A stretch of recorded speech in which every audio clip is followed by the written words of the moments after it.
compartidas, explorando el legado intelectual latinoamericano, les presentamos los ponentes del día de hoy. Los invitamos a que por favor se pongan de pie cuando sean mencionados. Gonzalo Jaramillo Delgado, doctor en Filosofía de la UPB y profesor jubilado de la Universidad de Antioquia, donde ejerció por más de 25 años como maestro en la Facultad de Odontología. Aunque su formación profesional comenzó en el área de la salud, sus intereses se fueron decatando en los aspectos de las luchas sociales, las políticas de las comunidades y el gremio de trabajadores de la salud, especializándose en problemáticas pedagógicas y sociales de Latinoamérica. Uno de sus principales referentes en este sentido ha sido el pedagogo y filósofo brasileño Freire. En su larga trayectoria como docente de la Universidad de Antioquia, conjugó estas dos ramas del conocimiento, no solo en sus prácticas, sino también en la publicación de diferentes artículos y libros en los que se destacan la pedagogía crítica esperanzada en el ámbito de la salud colectiva o efectos de la Ley 100 sobre el campo de estudio y el quehacer de los profesionales de la salud, la práctica odontológica y su caso. Jaime Andrés Cárdenas Herrera, licenciado en Filosofía y Ciencias Religiosas en la Universidad Católica de Oriente. Actualmente es docente de Filosofía en la institución José María Córdoba y anteriormente lo fue en el Colegio Obra de la Congregación Mariana, en el Colegio Betlemitas y en el José María Berrío. Su tesis de licenciatura se tituló La verdad y la interpretación en Nietzsche. Adelantó estudios de licenciatura en Filosofía, con énfasis en Filosofía del Conocimiento y la Ciencia, en el Ateneo Pontificio Regina Apostolorum de Roma, y también ha sido docente de síntesis filosófica y ha dado clases de liturgia. María Trujillo Maldonado, profesional en estudios literarios con énfasis en teoría y crítica literaria. El año pasado fue parte de la organización del Salón Infantil y Juvenil de la Fiesta del Libro y moderó una conversación con David Eufrasio Guzmán en un evento del MAM, sobre el lanzamiento de su libro Animales de Familia de la editorial Langosta. Además, publicó un artículo en El Colombiano sobre una iniciativa en la que se subastan libros leídos. En la universidad fue monitora de un curso llamado Seminario de Teoría y Crítica Latinoamericana. Les recordamos que esta primera cátedra es un conversatorio, por lo tanto, la encargada de moderar es la profesora Lina María Gutiérrez, antropóloga de la Universidad de Antioquia, interesada en temáticas sobre el territorio, medio ambiente y ciudadanía. Los invitamos, por tanto, a participar en las discusiones. Nosotros estaremos atentos cuando el público quiera intervenir en los espacios de preguntas. Finalmente, deseamos que disfruten de esta deliberación y oportunidad para apropiarse del conocimiento. Ahora daremos inicio a la cátedra inaugural del Foro de Filosofía del Gimnasio Internacional de Medellín 2024. Muchas gracias.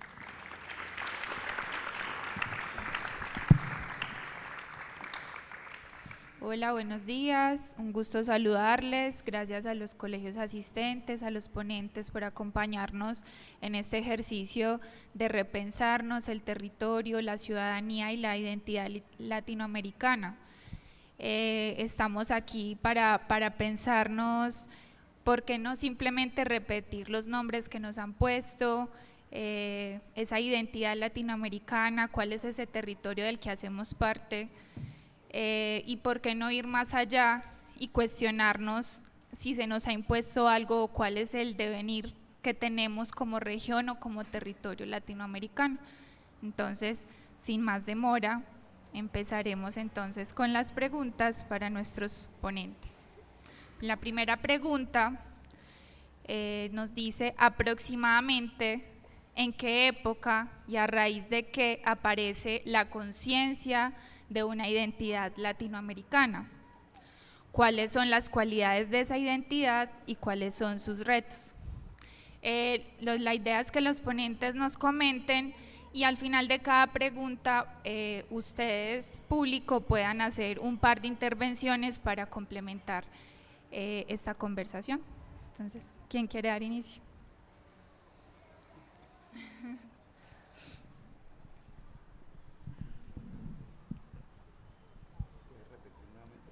Claro que sí. ¿Aproximadamente en qué época y a raíz de qué aparece la conciencia de una identidad latinoamericana? ¿Cuáles son las cualidades de esa identidad? ¿Cuáles sus retos? Ok, es una pregunta bastante amplia y yo diría pues que no hay, en primera instancia no hay una fecha, no hay un periodo específico de eso. Creo que es un asunto que se está construyendo permanentemente. Uno podría decir que desde la colonia empieza ese asunto a hacer ebullición, precisamente por los aspectos de resistencia. Es allí donde el territorio va ganando como posibilidades, pero también a partir de sus propias frustraciones. Creo que la colonia jugó un papel importante, no solamente por lo que pudimos haber perdido como ciudadanos de mundo, sino también el momento específico que permitió, a través de esas resistencias, reconocer ese proceso identitario propio de unas naciones indígenas en su momento, y sus luchas por poder permanecer en un proceso permanente de que sus actividades, costumbres, su manera de ver el mundo no murieran. Una cosmogonía que fue ganando posibilidades de reconocimiento. Recordemos que esos primeros momentos de colonia fueron momentos muy fuertes, de violencia sistemática en todos los aspectos que se puedan hoy enunciar, y esas violencias son generadoras de posibilidades, porque el conflicto siempre ha dado la posibilidad de que se restituya aquello sobre lo cual la violencia quiere ejercerse. La violencia que se dio en ese momento, una violencia matizada por aspectos religiosos, por aspectos económicos, de riqueza, de expropiación de riquezas, de expropiación de cultura, de expropiación de economías, de vida posible, de vida nueva. Recuerden que en ese momento lo que se estaba buscando era el nuevo mundo, redescubrir el nuevo mundo, pero lo que hubo detrás de todo eso fue esa actividad violenta. Y en el campo de la filosofía yo creería que no hay ese momento específico en el cual las filosofías latinoamericanas empiezan a reconocer, porque a partir de ese momento hemos sido presas de las filosofías occidentales, y las filosofías occidentales han dominado el quehacer de la filosofía en sus diferentes momentos, desde la filosofía helenista con todos sus grandes representantes, la filosofía moderna, que trae además una serie de asuntos asociados a la libertad, a la autonomía, al hombre libre, al hombre emprendedor, pero también la contemporaneidad. Y creería, sin dejar de lado la tesis inicial que digo que es un proceso permanente, que en la contemporaneidad es donde más se ha tratado de resaltar las posibilidades del pensamiento latinoamericano en los marcos del orden de la filosofía. En los escritos que nos dieron de antecedentes, ustedes están orientándose 4 líneas, y creo que esas 4 líneas que hay ahí enmarcadas son las que han dado la posibilidad de que el pensamiento latinoamericano se constituya hoy como mundo posible, como ideas de mundo posible en el marco del orden de una comunidad global, que es lo que hoy tenemos enfrente. Yo dejaría ahí, inicialmente por ahí, porque la pregunta es bastante ambiciosa, y darle la palabra a mis compañeros de mesa para que ellos puedan dar otros elementos. Dale, gracias. ¿Quién va a continuar?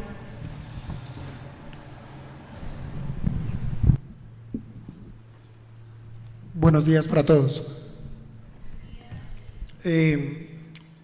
Inicio como con el profe.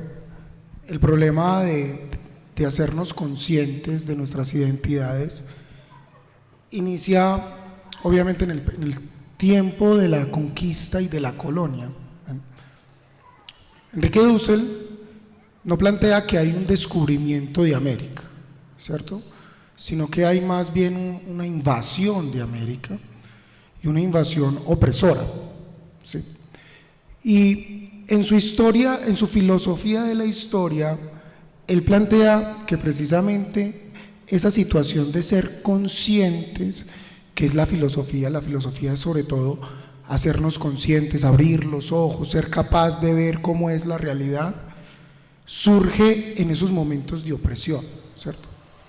Y él hace como un pequeño recorrido, así muy somero, en uno de los libros que ustedes tienen para el foro, que es Introducción a la Filosofía Latinoamericana, y plantea que la filosofía, cuando nace, ni siquiera nace en el centro griego, sino en una colonia griega, ¿cierto? Mileto hace parte como de las periferias griegas, ¿cierto? En donde ellos están viviendo esa situación de ser oprimidos, de ser desconocidos, no de ser parte del centro ontológico. Eso mismo sucede en Latinoamérica. Empezamos a hacernos conscientes precisamente cuando tenemos que sentir el peso del poder sobre nosotros.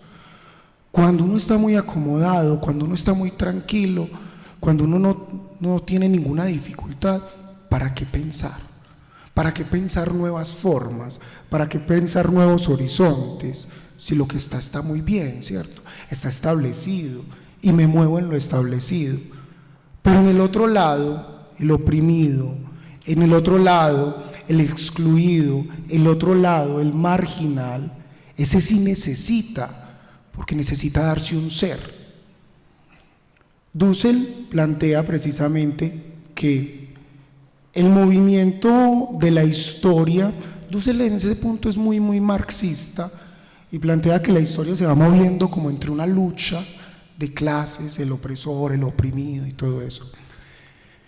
Y plantea que el opresor, que está en un centro ontológico, lo llama ontológico porque dice, a partir de ese centro tengo un ser, ¿cierto? Y desde ese ser defino el mundo y tengo una cosmovisión del mundo, ¿cierto? Y lo que está fuera de ahí es no ser. ¿Qué está fuera del no ser? Del ser, perdón, el no ser. ¿Quién? Nosotros, ¿cierto? Los que no hemos sido capaces de escribir nuestra propia historia. Freire plantea que el analfabetismo en Latinoamérica es preocupante no porque no sabemos leer y escribir, sino porque no sabemos leer y escribir nuestras existencias. Eso es lo peor del analfabetismo. No somos capaces no hemos sido capaces de definirnos. ¿Ven? Entonces, la colonia, obviamente, la conquista y la colonia van a ser los primeros momentos en los que vamos a intentar. En ese momento la filosofía no la hacen laicos, las hacen curas y monjas. Por ahí está Sor Juana Inés de la Cruz, que hace filosofía a través de poemas, ¿cierto? Pero después, poco a poco, se va desarrollando ese ejercicio de hacernos conscientes de qué somos, o la pregunta, ¿qué soy?, ¿cierto? Y esa pregunta nuevamente se hace desde elementos europeos. El problema latinoamericano es que hemos sido muchas veces pensados, pero no pensamos. Y cuando pensamos, pensamos en clave europea, ¿cierto? Entonces, en los estudios, en los colegios, uno va a ver el currículum de los colegios y hay un montón de elementos en el que pasamos de la filosofía antigua, grecorromana, a la filosofía medieval, a la filosofía moderna, la continental, ¿cierto? La filosofía contemporánea, y el espacio de la filosofía latinoamericana es pequeño y muchas veces es inexistente. Concuerdo con el profesor cuando plantea no hay un momento específico que digamos a partir de acá empezamos a ser conscientes de la identidad, porque es que la conciencia de la identidad es una cuestión existencial, ¿cierto? Entonces, lo existencial creo que va un poquito más allá de la temporalidad o de una temporalidad cronológica, si lo entendemos desde Heidegger, ¿cierto? No hay un momento específico. Ahora, en el otro punto de la pregunta, ¿cuáles son las cualidades de esa conciencia de identidad? Yo creo que pienso, sin ser muy estricto en eso, ¿cierto?, que tendríamos dos líneas. La primera, una conciencia de queremos liberarnos, ¿cierto?, una filosofía de la liberación, teologías de la liberación, pedagogías de la liberación, psicología de la liberación, ¿cierto? Pero muchas veces esa situación de querer liberarnos del momento opresor nos hace desconocer otra línea, que no somos tan inocentes. En la práctica de nuestra conciencia de identidades no hemos sido tan inocentes. Volvemos a la misma dinámica. El oprimido que lucha para liberarse termina siendo opresor. Y es las historias de muchos regímenes políticos en Latinoamérica. Somos unos libertarios culpables, no tan inocentes. ¿Cuáles son los retos que implica hoy la identidad o nuestra conciencia de identidad latinoamericana? El principal reto sigue siendo la descolonización, pero ya no una descolonización política, sino más bien una descolonización cultural y una descolonización del pensamiento, ¿cierto? Trasladar la mente del Mediterráneo y ponerla acá en el Amazonas. Esta es la realidad. Todavía seguimos pensando que lo ideal, que el ser, el punto donde debemos llegar es el centro ontológico y despreciamos lo nuestro. Hay un rock en español que dice, ¿por qué no se van del país? ¿Cierto? Y es una descripción de lo que muchas veces hacemos nosotros. Soñamos con lo de afuera, mas no con lo de adentro. Gracias. Bueno, buenos días para todos. Recogiendo un poco lo que plantearon mis compañeros de mesa, si bien no hay un momento específico, no hay una fecha exacta de un inicio del pensamiento latinoamericano, sí hay momentos clave, claro, como ya lo dijeron, el momento de la colonia y el momento más importante, diría yo, en ese proceso de identificación latinoamericana y de comenzar a crear un pensamiento propiamente latinoamericano comienza a gestarse más bien en las independencias, ¿cierto? Entonces, como ya mencionaba el profesor Gonzalo, veníamos de un momento cómodo en el que nos habíamos inscrito completamente a las líneas de pensamiento y a las líneas políticas, sociales, culturales y económicas de Europa y funcionábamos casi como si hiciéramos parte, fuéramos europeos prácticamente, o a eso queríamos llegar, porque teníamos totalmente idealizada la idea del continente europeo, pero con la llegada de las guerras mundiales, principalmente desde la Primera Guerra Mundial, nos damos cuenta que el europeo tiene muchas fallas y empezamos a preguntarnos verdaderamente por qué es ser latinoamericano y además cómo podemos responder nosotros a esos retos que como humanidad se presentaron en las guerras, ¿cierto?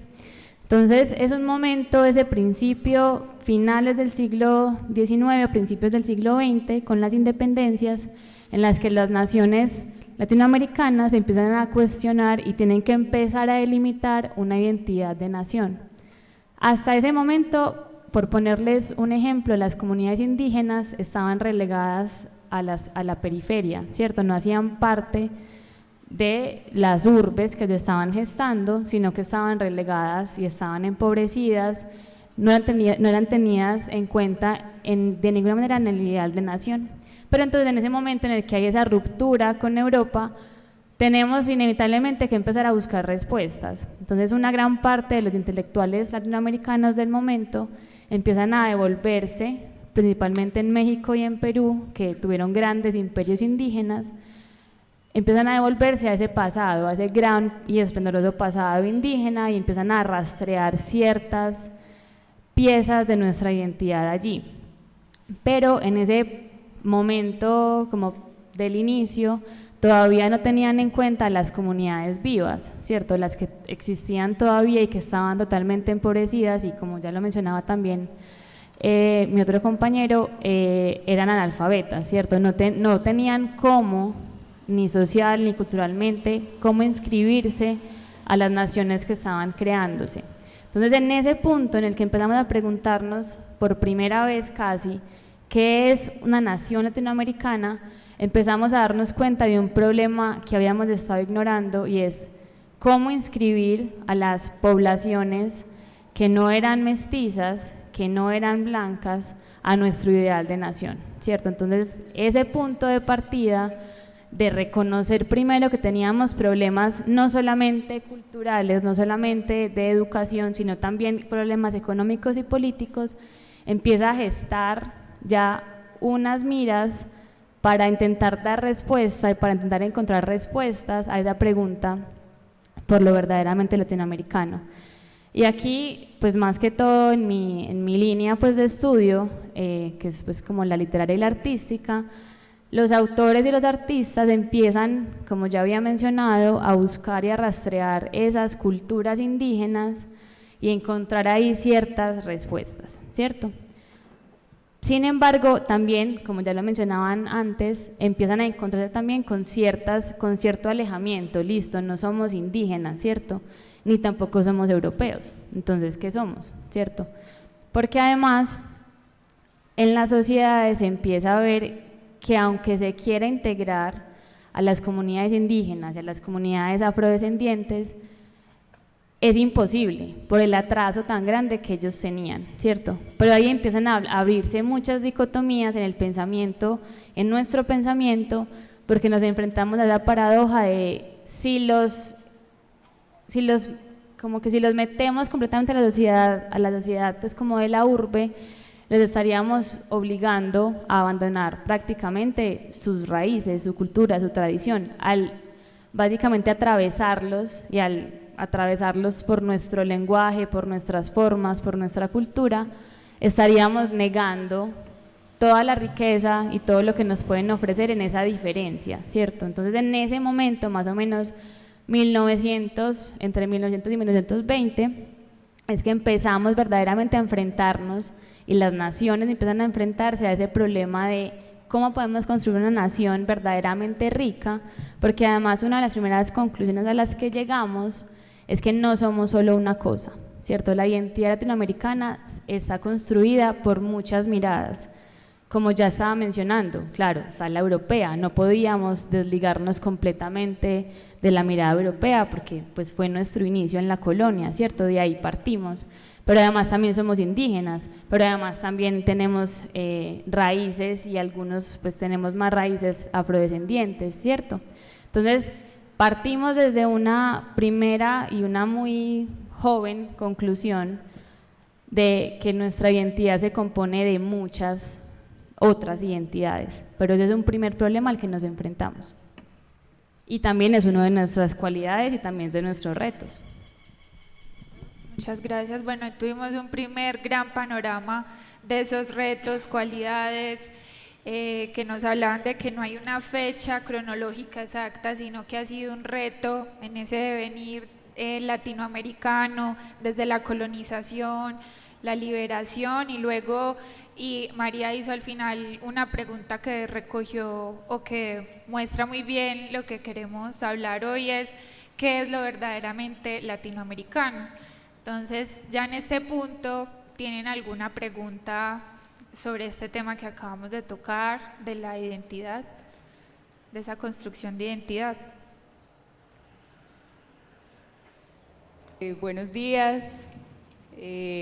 Esto quizá para orientar también un poco, no sé, pues no lo quisiera hacer a modo de pregunta, sino también como para abonar un poco a la conversación frente a la identidad latinoamericana. En este caso, pues nuestro terreno es la filosofía y algunos ensayistas importantes como Germán Arciniegas, como Enrique Rodó, Alfonso Reyes, se han pensado un pensamiento o una narrativa latinoamericana a partir pues de múltiples exploraciones y creo, me siento en sintonía con la última intervención donde se mencionaba que no hay que negar abstractamente el hecho de que somos colonizados, el hecho de que antes de la colonización ya había una población y esa población no puede desconocerse como una población analfabeta, como una población sin historia, de hecho la tiene,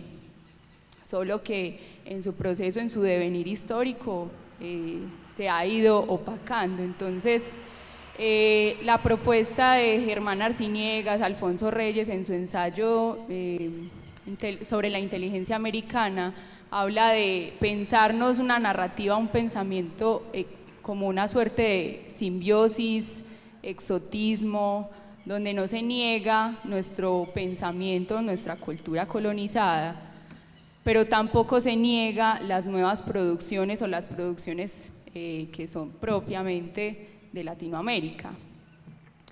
Sin caer, digamos, en ese círculo fuerte que estaba conversando ahorita uno de los profes, de la relación de dominación o de superación de esa relación dialéctica entre el amo y el esclavo, pues de usurpar ese lugar de ser quien domine y no salir de esa lógica propia de esclavitud, por decirlo de algún modo. Entonces, como sí, para ahondar un poco ahí, pensarnos en eso, en una simbiosis, en un exotismo, pensarnos en otras formas, incluso no convencionales de hacer filosofía, como lo es el ensayo. Germán Arciniegas tiene un texto que se llama América Latina es un ensayo, si no estoy mal, y valora esas categorías de la literatura que nos han permitido construir un pensamiento, como lo mencionaban ahorita con Sor Juana Inés de la Cruz, haciendo filosofía con poesía, o filosofía a través del arte, manifestaciones artísticas como, no sé, el caligrama, los juegos de la éfrasis, por ejemplo, que son otras formas de hacer filosofía latinoamericana, y no los tratados enormes con los que, digamos, hemos sido formados muchos. Esa era como la... Muchas gracias. Dale, muchísimas gracias. Y esta intervención que ahonda y además nos da una entrada a la siguiente pregunta, porque justamente ya partiendo del panorama, queremos ya conocer de los ponentes cómo ha sido esa experiencia, ese acercamiento a lo que estamos llamando pensamiento latinoamericano, ya desde su profundización, y cuáles autores han sido paradigmáticos para su formación en este sentido. Entonces, adelante. Bueno, aprovecho esta última intervención para decir que no solamente es provocador las artes, sino también la pedagogía. Ha sido la pedagogía para mí, en lo que he logrado rastrear, el insumo necesario para posicionar el pensamiento latinoamericano. Tuve oportunidad de conocer y ahondar más en el pensamiento latinoamericano, paradójicamente, a partir de la Escuela de Frankfurt. La Escuela de Frankfurt abre posibilidades de 3 grandes enfoques investigativos, y el último de ellos, el sociocrítico, que se inscribe en un propósito general de emancipación, de transformación, ha sido la posibilidad para ir acercándose al pensamiento latinoamericano. Es más, Falsborda y Paulo Freire marcaron un hito muy importante en ese pensamiento sociocrítico a través de una nueva episteme. Y cuando hablamos de episteme, hablamos de la posibilidad de encontrar en nuestro asiento la lógica posible para indagar nuevas posibilidades de conocimiento.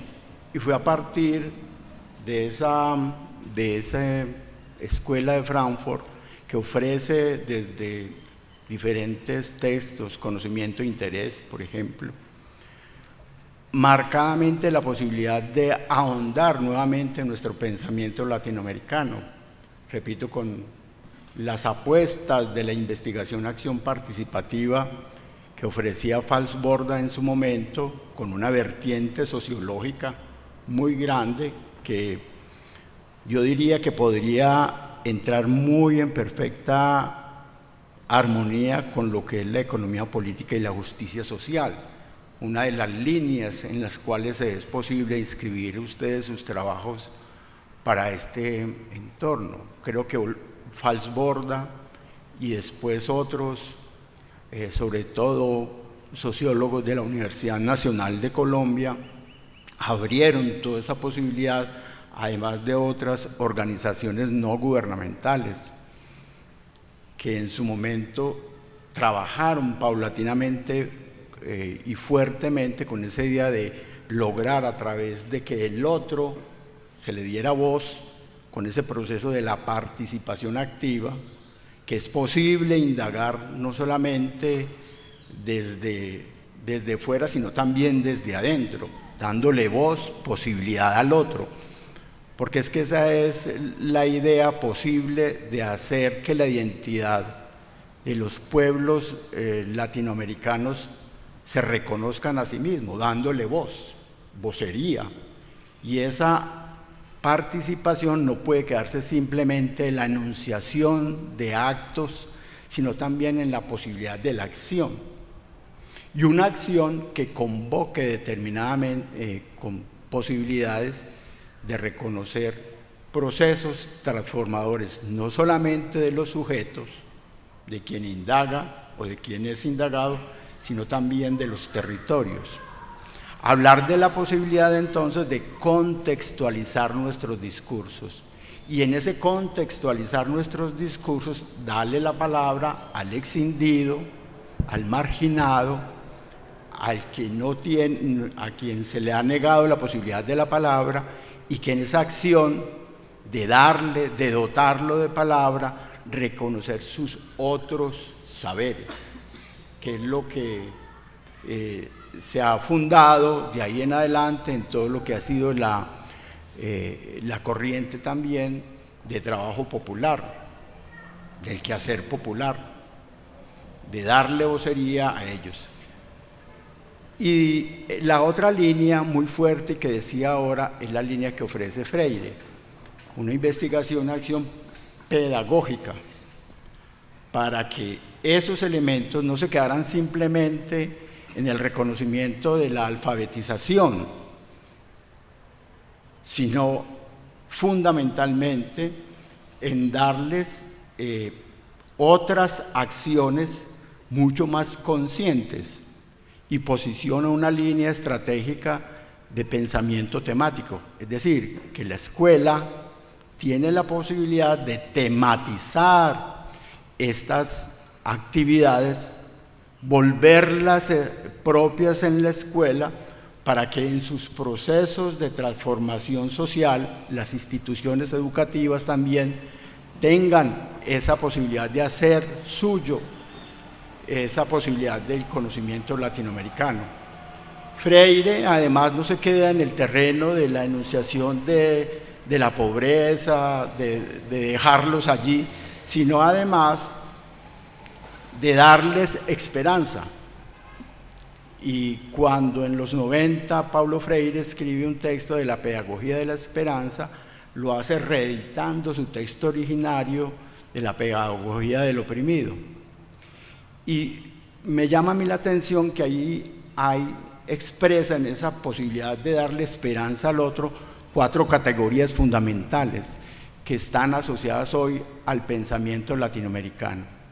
El primero de ellos es reconocer que los seres latinoamericanos son seres dotados de búsqueda y que si hay búsqueda hay posibilidad de encuentro, hay posibilidad de profundizar no solamente en las problemáticas, sino sacarlas adelante en una visión proactiva de acción permanente. La segunda categoría, muy interesante además en todos los escritos posibilitadores de Freire, está en la lucha. Entendía para Freire la lucha no solamente como el quehacer confrontador, sino la lucha que se enfatiza en la brega. Y brega es un acto posibilitador. Estamos hablando de la posibilidad. Estamos hablando de la posibilidad de la transformación, de la posibilidad del cambio. La tercera, que recoge no solamente las 2 anteriores, sino que también trae en relación con otros pensamientos occidentales, que es el elemento de la dialéctica. Todo lo que hacemos, toda aquella contrariedad que se genera, es posible ponerla al servicio de las posibilidades de la gente. Y finalmente, Freire trabaja un elemento también muy importante de la conciencia. Para Freire, la máxima expresión de la conciencia está en la conciencia crítica. Aquí ahora el profesor hablaba de la necesidad del elemento de la conciencia, que es un elemento que se trae de Hegel y de Marx y que posiciona conscientemente Freire en su pedagogía de la esperanza y su pedagogía del oprimido, es que la conciencia crítica es un proceso en el cual uno llega, no es un concepto predado, sino que es un concepto que se trabaja, y se trabaja en los asuntos del orden formativo. Y la formación es un elemento que le permite a uno ascender sobre sus propias posibilidades para, dotado de palabra, poder tener acciones ejemplificantes o ejemplificadoras en su contexto. Entonces creo que la indagación, la investigación es un elemento novedoso, importante en la constitución del pensamiento latinoamericano. Voy a dejar por ahí para que otros compañeros pues puedan ilustrar al respecto. Muchas gracias, profe. La pregunta, ¿qué autores o como algunas líneas que hayan en la experiencia personal marcado todo este problema de la identidad y de la conciencia latinoamericana? Estaba pensando en mi trabajo de grado. Mi trabajo de grado fue sobre Nietzsche y el trabajo de grado lo empiezo en el Ateneo, lo termino en la Católica, y habían 2 autores, 2 receptores de Nietzsche muy importantes, uno italiano, Giorgio Colli, pero había otro que es José Ingenieros, que es la recepción nietzscheana en Latinoamérica. José Ingenieros tiene un texto llamado El hombre mediocre, ¿sí? Y parte su idea en El hombre mediocre de la idea de del último hombre de Nietzsche, ¿cierto? Ese hombre que describe Nietzsche, ese hombre egoísta, ese hombre incapaz, ese hombre que tiene una moral de esclavo, ¿cierto? Y José Ingenieros lo que hace es trasladarlo a una descripción del hombre latinoamericano. Somos últimos hombres, ¿cierto? Incapaces de pensar, incapaces de escribir nuevas historias, incapaces de tener una moral autónoma, ¿cierto? Es lo que plantea José Ingenieros. ¿Ven? Pero quiero partir de algo que decía la compañera, y es el problema de acallarnos, ¿cierto? Bueno, ya Ingenieros nos hace una descripción y nos pone por el piso y nos dice, bueno, somos últimos hombres prácticamente desde la perspectiva de Nietzsche. No hemos logrado pasar esa línea, esa cuerda para empezar a construir el superhombre, ¿cierto? Ya eso nos lo dijo José Ingenieros. El problema es que nos creímos el cuento. Estamos completamente convencidos de eso y han acallado nuestras voces, nos han silenciado y nos silencian de muchas maneras. Hay un pensador cubano llamado Fernández Retamar, y Fernández Retamar plantea que como hay países subdesarrollados, hay países subdesarrollantes, ¿cierto? Y lo decía al principio, el problema es que nos siguen colonizando el pensamiento, y en esa colonización del pensamiento han silenciado nuestra voz y nos han llegado a un estado de no querernos pensar, porque estamos en un estado de enajenación, de alienación, de desconocimiento, de extrañamiento de lo que nosotros somos. Y cuando uno lo ponen a pensarse desde sí mismo, eso es muy complejo. Yo creo que esa es la pregunta más difícil que uno le puede hacer a un estudiante de colegio y que lo utilizan mucho los profes en primaria, y es la pregunta de ¿qué soy yo? Cuando uno se enfrenta realmente a esa pregunta nos desacomoda completamente. Entonces, qué pereza desacomodarnos, ¿cierto? Más bien seguimos en el estado de enajenación, de extrañarnos, de no poseernos, de no poseer nuestra existencia, y seguimos repitiendo y repitiendo y repitiéndonos la misma historia, ¿cierto? Ahora decía, los latinoamericanos han sido muchas veces pensados, pero poco pensamos, ¿cierto?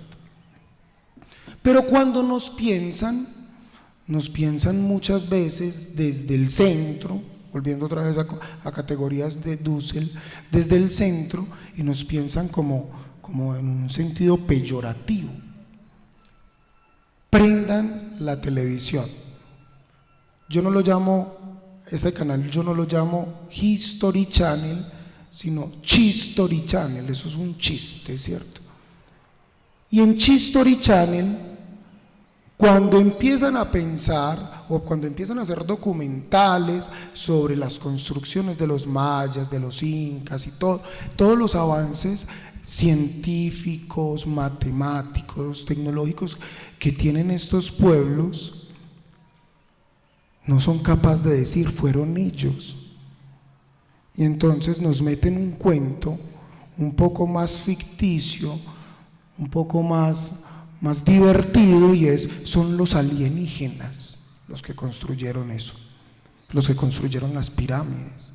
No fuimos nosotros, ustedes no son capaces de hacer eso, no son capaces de pensar, ¿cierto? Doy la palabra a la profe.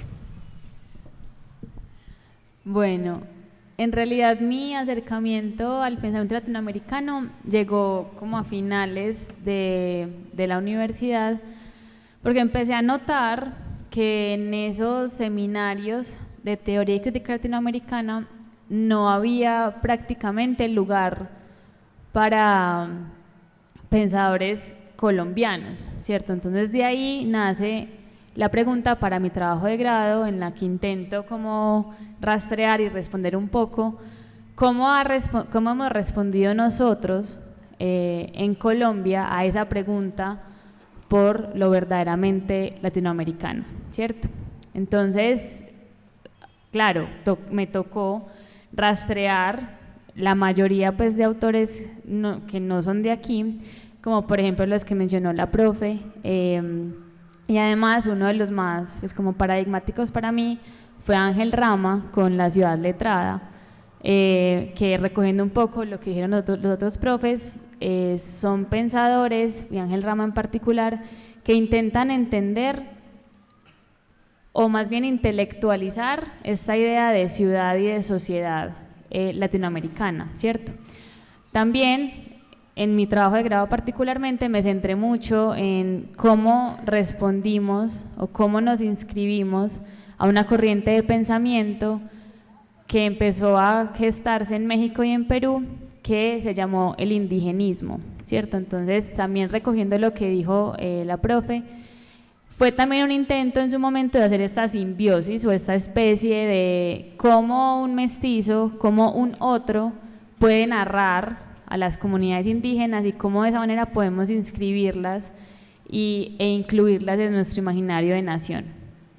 Y en esa investigación me di cuenta de que Colombia, como ya muchos intelectuales habían identificado, llega tarde a todas partes, ¿cierto? Entonces, mientras en Perú y en México en 1928 se estaba empezando a tomar con fuerza este movimiento, este intento de sacar a las comunidades indígenas y a las comunidades periféricas de la periferia y poder pensarlas desde el centro y desde las intelectualidades que se gestaban en la urbe, en Colombia todavía seguíamos inscritos en un pensamiento europeizado y blanco, ¿cierto? Aunque nunca hemos sido 100% blancos.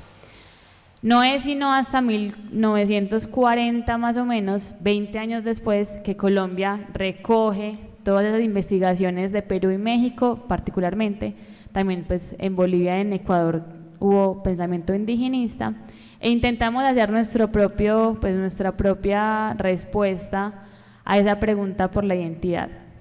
Entonces, en esa línea de pensamiento o en esa línea de respuesta a la búsqueda por la identidad latinoamericana, otro autor paradigmático fue José Carlos Mariátegui. Él es peruano y fue de los primeros en 1928 que ubicó en las comunidades indígenas esos indicios de identidad y que además reconoció que el problema de la comunidad indígena particularmente no era simplemente un tema cultural, sino que puso la mirada en un problema económico y político, ¿cierto? Entonces dijo, y empezó también a resonar mucho con el movimiento marxista en el Perú de la época, que el problema del indígena estaba en la tierra, porque los indígenas pues la relación del indígena con la tierra y de nosotros antes de la colonización con la tierra era todo, ¿cierto? La tierra para los indígenas significaba el sustento, significaba el hogar, significaba, en torno a la tierra giraba casi que toda la sociedad indígena antes de la colonización. Con la llegada de los europeos perdemos la tierra, ¿cierto?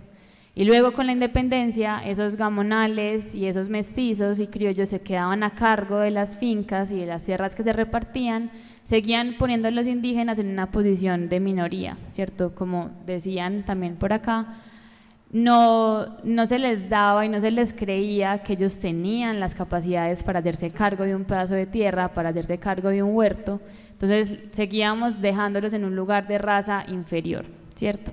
Entonces estos autores que les mencioné empiezan a poner en duda esas cuestiones y empiezan también a darnos esas líneas para comenzar a incluir y también a problematizar nuestra idea de qué es lo latinoamericano. Muchas gracias. Bueno, entonces acá vemos varios elementos más prácticos de, bueno, nos quedamos en un problema de qué somos, si no somos europeos, no somos indígenas, bueno, una parte de la población no lo es. ¿Qué somos desde la pedagogía y la investigación, la sociología? Cómo se acompañan a esos pueblos y a los pueblos mestizos e indígenas a preguntarse por quiénes son, y ya la filosofía, el qué soy yo, qué lugar ocupamos los latinoamericanos en el mundo, y ya este último recuento que nos hace la profe María de esa construcción del imaginario de nación. Yo no sé, me gustaría también escuchar a los chicos ¿qué nos dice esta última y qué les dice esta última pregunta, que ya habla de elementos más concretos en la construcción de esa nación? Porque tal vez la filosofía a algunos de ustedes les suene como que nos sirve, para qué nos pensamos, para qué pensar en esas cosas del pasado, eso para qué nos sirve ahora, qué función tendrá en nuestra vida y en nuestra vida como ciudadanos y como naciones latinoamericanas. Entonces, interesante si tienen algún comentario o pregunta a raíz de estas intervenciones. Bueno, primero me parece muy interesante el punto de vista de que por la opresión viene la filosofía, o bueno, las formas de pensar. También quería decir, perdón si tiemblo mucho, es una condición.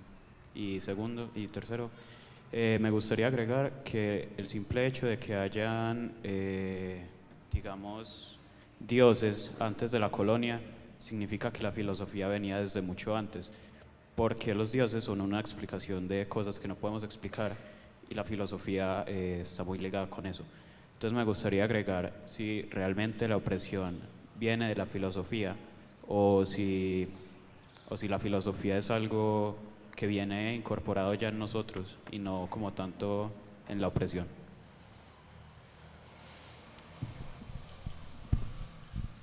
Mira, parto del punto que estás diciendo, ¿cierto?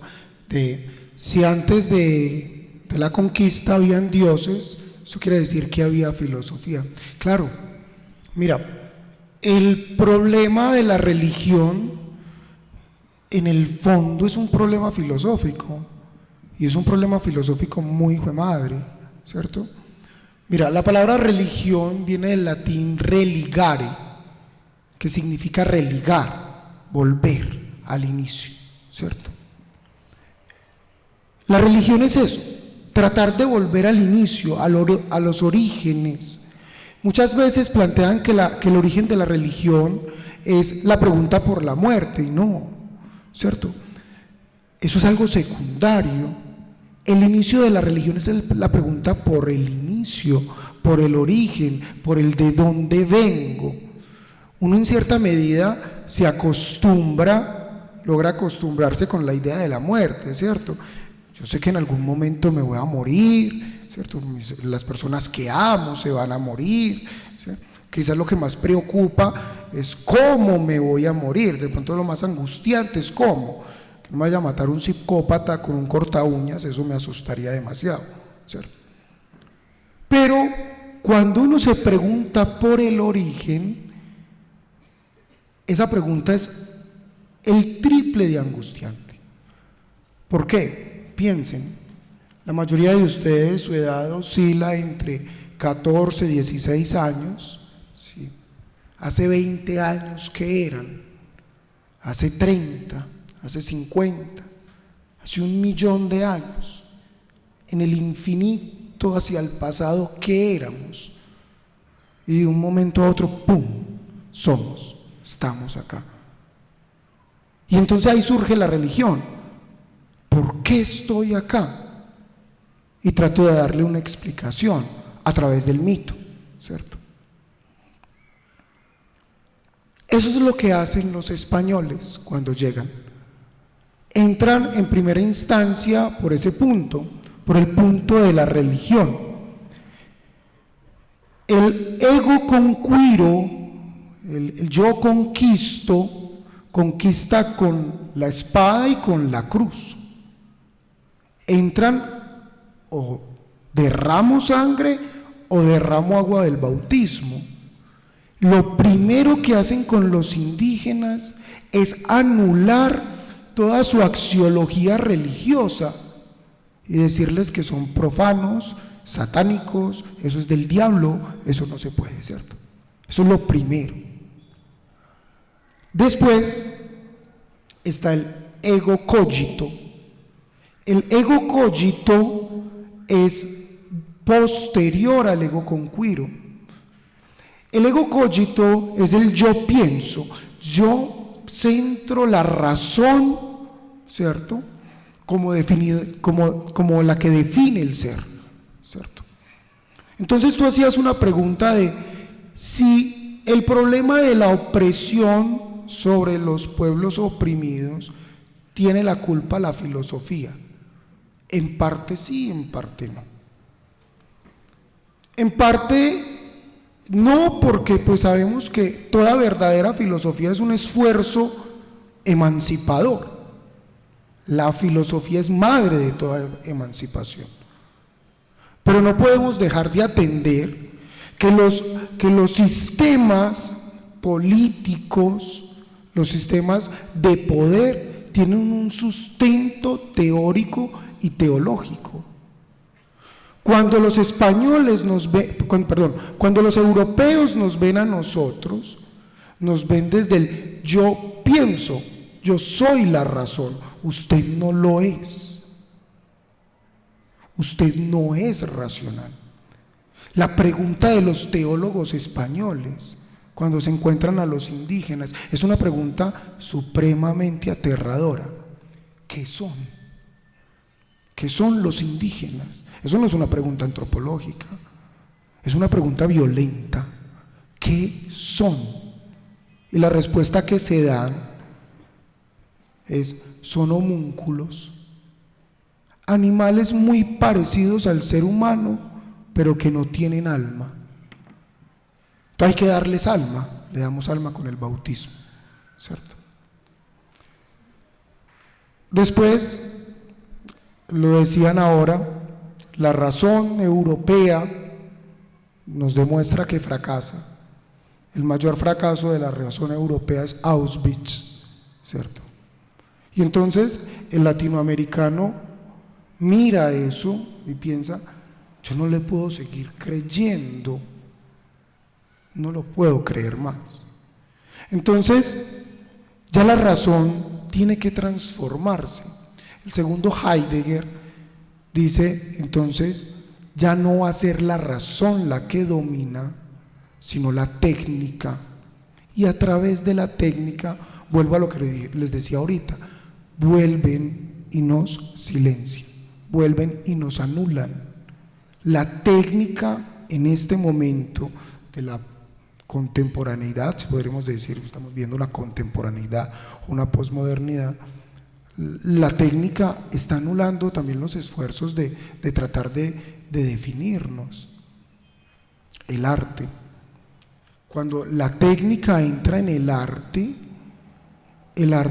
deja de ser expresión de las emociones, expresión de lo que soy, expresión de lo bello y lo feo de mi profundidad, para convertirse en artefacto.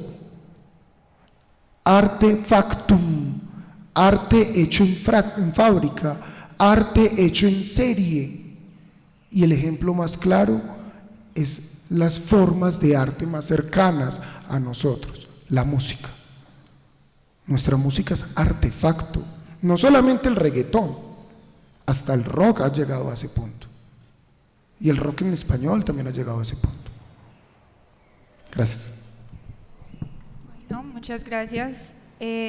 Muy interesante la pregunta y nos remitió, nos devolvió a la primera pregunta, y es esa construcción de nación y esa pregunta por quiénes habían antes de la colonización y cómo eran sus formas de pensar y sus formas de concebir el mundo. Entonces, claro, ahí había también una filosofía, y luego con la pedagogía y la sociología, en ese dar voz al otro, pero también ese otro que empieza a decir, no, yo no solo me deben dar la voz, sino yo debo darme voz a mí mismo. y empezar a pensar en esas cosmogonías otras que hacen parte de este pensamiento latinoamericano. Y ahí, para seguir con lo concreto o cómo ese pensamiento se relaciona con la realidad, con nuestras realidades, seguimos a la pregunta: ¿cómo han influido los acontecimientos históricos como las dictaduras, las revoluciones, los movimientos de independencia en la producción intelectual latinoamericana? ¿En qué se diferencia de la literatura de otras regiones? Ya los ponentes nos han dado como pistas en las otras respuestas, pero listo. ¿Quién va a empezar? Pues yo creo que ha influido positivamente desde los procesos de independencia en todas las naciones latinoamericanas. Reconocemos en Bolívar, en Martí, en varios de los próceres de independencia, uno puede reconocer ese beber de las posibilidades de América, entendiendo que la mayoría de ellos tuvo sus procesos de afirmación, digámoslo así, del orden de la filosofía en lo que sucedía en Europa. Casi todos ellos, de alguna manera, bebieron de los asuntos de la libertad que venían siendo trabajados de manera muy directa en la Revolución Francesa. Y obviamente, pues, eso alimentó en buena medida las posibilidades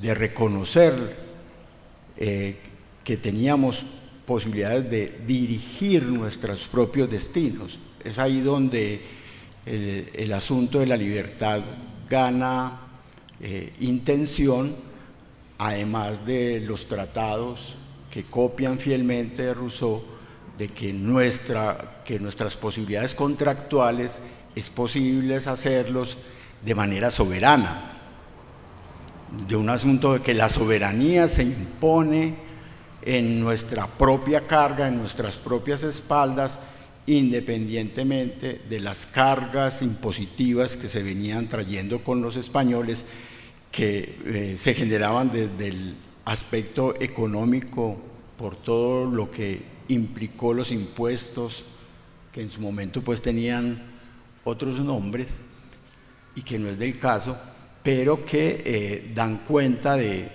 esa posibilidad libertaria. Es decir, está en el asunto de la libertad, de la solidaridad, de la fraternidad, de esos elementos que fueron plausibles en la Revolución Francesa y que, repito, están además signados en los elementos del orden contractual, que cada territorio, y ahí gana la idea de territorio como nación, tiene la posibilidad de ser dirigida, autodirigida por sus propios hombres, con sus propios pensamientos. Así las constituciones se copien unas de otras como un asunto tabletero de los procesos libertarios. Es importante saber que estábamos jugando a esa posibilidad, que tenemos nombre, y por eso empezamos con aquel recorrido de la Gran Colombia, que después se fragmenta producto de las luchas internas, pero que nos da cuenta de la posibilidad de nombrarnos. Tenemos posibilidad de ser nombrados y reconocer nuestros nombres y que nos reconozcan por nuestros nombres. Es un asunto del orden de lo identitario, de recuperar la identidad. Una identidad que inicialmente nace en esas posibilidades contractuales de las naciones, de las diferentes naciones, de las diferentes repúblicas, independientemente de los nexos económicos y de dependencia que ha habido en todo ese transcurrir histórico, un transcurrir histórico que además ha sido violento en toda su condición. Y a la pregunta que hacía el estudiante anteriormente de si la filosofía per se es un asunto del orden del violento, yo diría que no. Eso diría que no. El hecho de pensarse a sí mismo debe entenderse en una condición de posibilidades enajenantes, no en unas posibilidades de sumisión.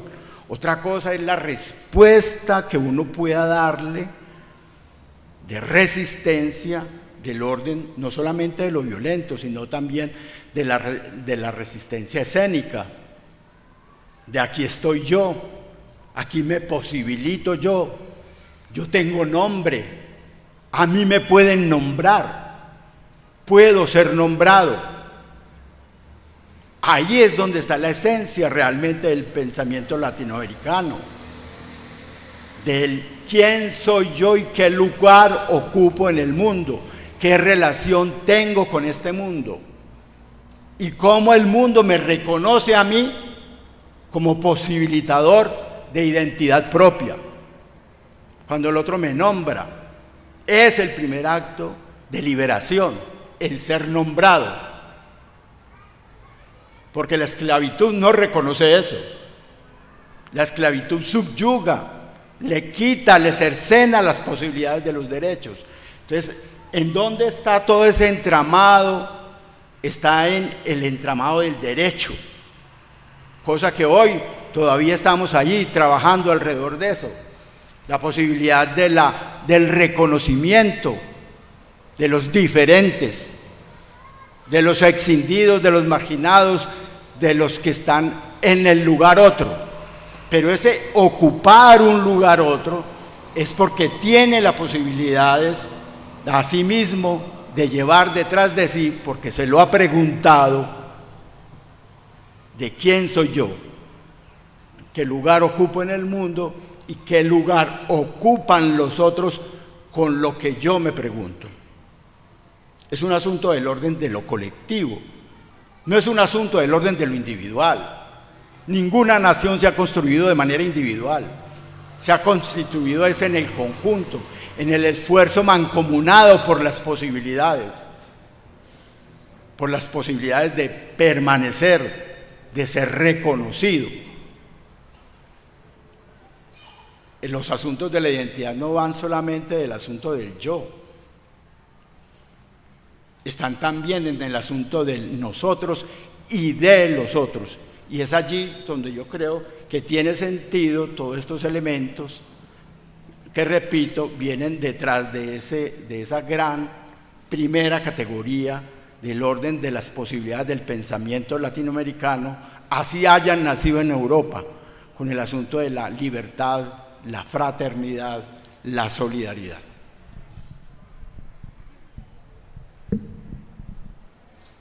Bueno, en términos literarios, por ejemplo, los acontecimientos históricos suelen funcionar como catalizadores para los pensadores y para los artistas y para los escritores, ¿cierto? Porque además en esos momentos, como en la pregunta, las dictaduras, las independencias, momentos que como sociedad nos sacuden, la literatura y el arte suelen presentarse casi como una necesidad, ¿cierto? Cómo narramos, cómo contamos esos sucesos que en muchas ocasiones son horribles, ¿cierto? Se nos salen, se vuelven casi que indecibles. Entonces, en lo literario, en el arte, en esas narraciones que nacen de esos momentos de ruptura, encontramos una respuesta, encontramos casi que una salida, y la única manera de narrar aquello que no somos capaces como sociedad de, a veces ni siquiera de mirar, ¿cierto? Entonces estos momentos, estos acontecimientos históricos que nos sirven a los latinoamericanos como momentos de ruptura, ayudan también a comenzar ciertas líneas artísticas que lo que intentan justamente es recoger y actuar casi que como un salvavidas para la sociedad en el momento, ¿cierto? Pienso, por ejemplo, en nuestro caso de Colombia, se me ocurre, a raíz del acontecimiento que tuvimos en el Palacio de Justicia del M-19, nació una obra de teatro que todavía sigue siendo muy representativa, que es La Siempre Viva, ¿cierto? en un intento casi de recoger y no dejar casi que perder ese momento tan importante para Colombia en términos políticos y sociales, y así hay miles de ejemplos en Latinoamérica. Y también retomando un poco la pregunta sobre qué nos diferencia en términos literarios de otras regiones, pues, o como de otros lugares y territorios, es justamente eso, ¿cierto? Que a través del arte y de la literatura, también como decía el profesor Gonzalo, hemos intentado tomar una voz, ¿cierto? Nombrarnos y también nombrarnos ante otros, ¿cierto? Darnos un lugar en el imaginario, pues como sacarnos como ese imaginario europeo en el que nos tenían de seres, como también ya habían mencionado, de seres inferiores, que no somos capaces de contarnos a nosotros mismos. Entonces, en esos momentos de ruptura es que hemos encontrado las herramientas para poder decir, es que aquí estamos y así es como nos narramos.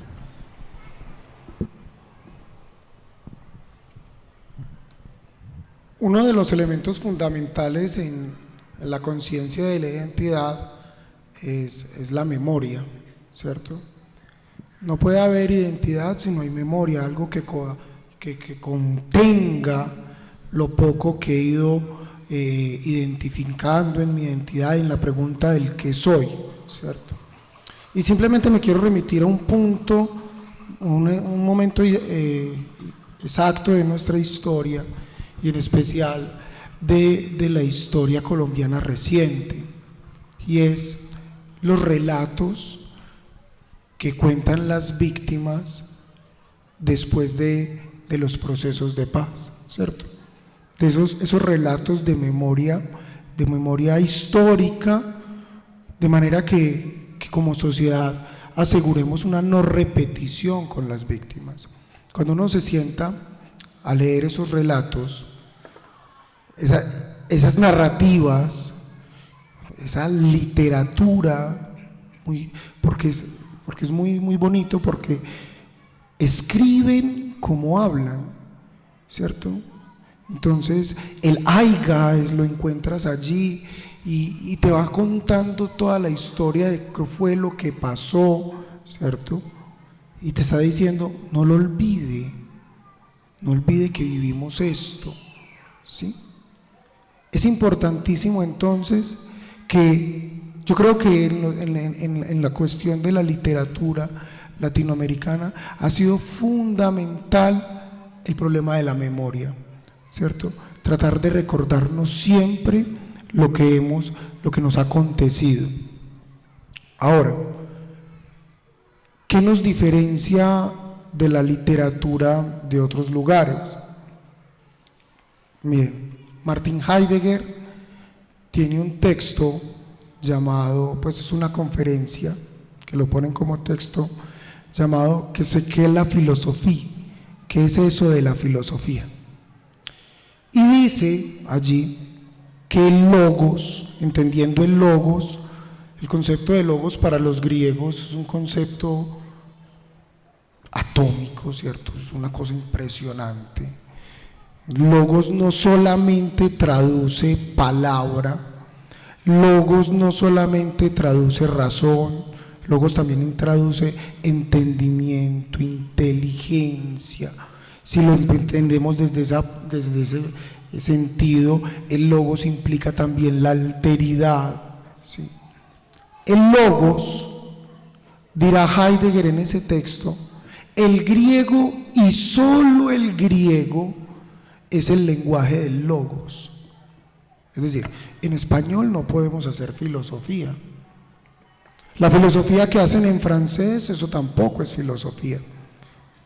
La filosofía que se hace en inglés, mucho menos, porque el inglés para los alemanes era considerado un lenguaje de obreros, ¿cierto? Eso me lleva a pensar, y es, los lenguajes siempre son el lenguaje de algo. Si Heidegger dice que el griego y solo el griego es el lenguaje del logos, y lo único que puede ser una recepción de eso, medio acercarse a eso, es el alemán, pensemos, nuestro lenguaje es el lenguaje de ¿qué?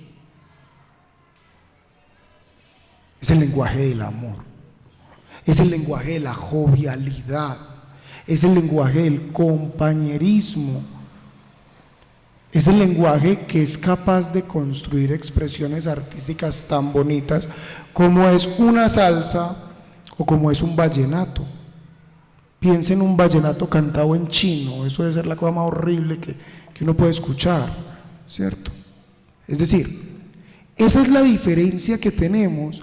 Yo siento que nuestro lenguaje, no solamente el español como lengua, sino ese idioma nuestro, con toda esa carga cultural que tenemos,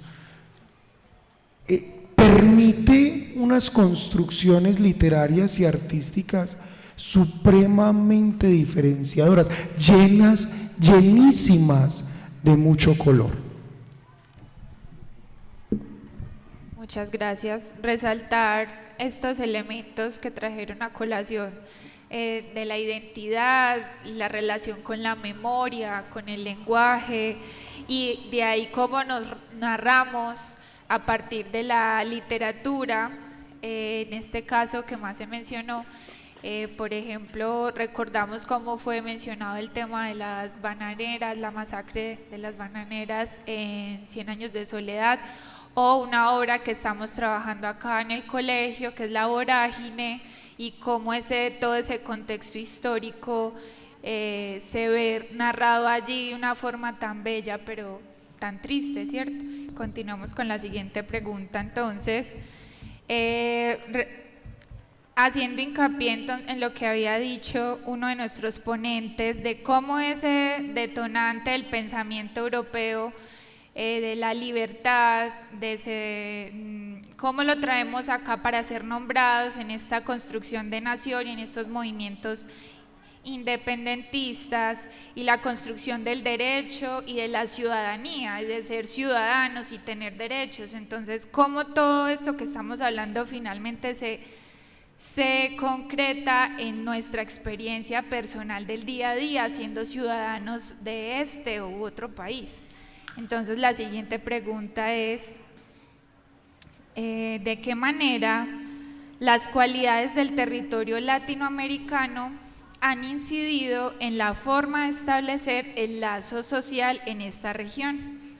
¿Cuáles son los retos y responsabilidades más grandes que tenemos en este sentido?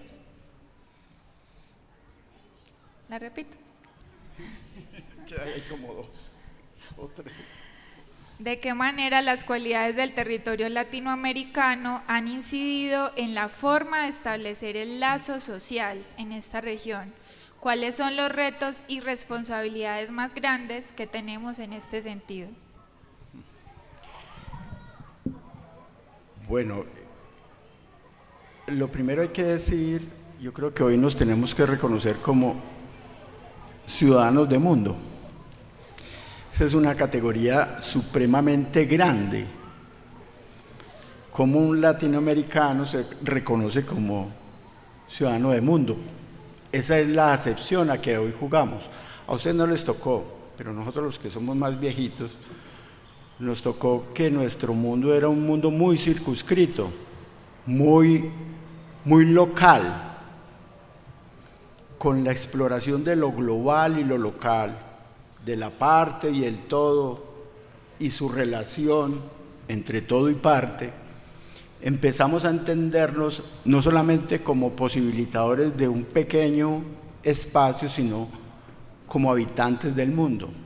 Ustedes tienen más relación con el mundo que nosotros los viejos, porque tienen un mundo activo muy grande. La imposibilidad que existía anteriormente era el idioma, hoy no somos, eso no es un obstáculo. La lengua hoy no es el obstáculo, independientemente de esas condiciones. Nuestras comunidades indígenas tienen lenguas, pero si le pregunto a alguno de ustedes si conoce alguna lengua indígena, o si saben mínimamente 3 o 4 palabras de nuestra lengua indígena, creo que ninguno de ustedes lo diría, pero si le pregunto en inglés, en francés, en alemán, en portugués, lo tienen. ¿Por qué nuestra exploración de ciudadanos de mundo es la expresión del ciudadano de los otros y no del nuestro? No hemos logrado ni siquiera que se establezca, a duras penas ahora lo venimos haciendo en espacios universitarios, el que la lengua de nuestras comunidades indígenas sea reconocida, que no se extingan las lenguas, las diferentes lenguas indígenas, y que hablen en esa posibilidad del mundo, del ciudadano del mundo. Entonces yo diría que ese es un primer gran reto, descolonizarnos. Y la decolonialidad es un pensamiento propio de América Latina, donde están los otros saberes, las otras posibilidades, el sur-sur, no el norte, el sur-sur. Todos ustedes los veo pensando, los de 11, casi siempre los mandamos hacia afuera, nunca hacia adentro. No he escuchado ningún estudiante que se vaya a la comunidad indígena en Verachamí a hacer un intercambio de lengua.